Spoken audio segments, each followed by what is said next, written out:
Il semble s'en passer des choses bien surprenantes dans les mouvements politiques en Côte d'Ivoire.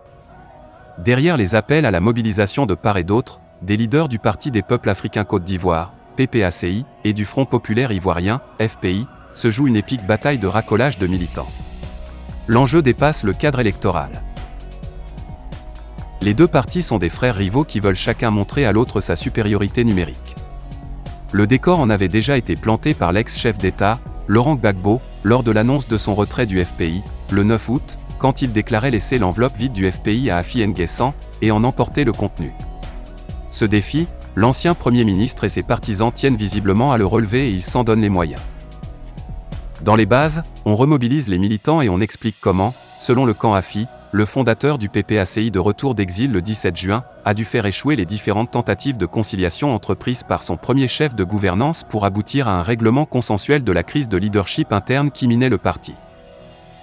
Des arguments qui semblent tenir la route, car comme nous l'expliquait ce dimanche 12 décembre, Guillaume Gâteau, secrétaire général adjoint du FPI chargé de la communication et du marketing politique, les transhumances se font du PPACI vers le FPI. Il le constate, les pro-Gbagbo pour certains d'entre eux, sont déçus. Y compris dans les rangs de ceux qui avaient adhéré au PPACI dès les premières heures de la création de ce parti. Les mouvements se font du PPACI vers le FPI, soutenait-il, rassuré par la situation du terrain.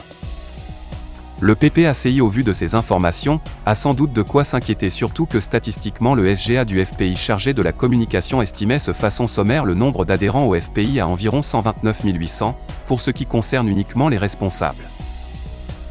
Un chiffre largement au-dessus des 100 000 adhérents potentiels annoncés par Damana Picasse lors du deuxième secrétariat général du FPI ce samedi 11 décembre. Raoul Mobio.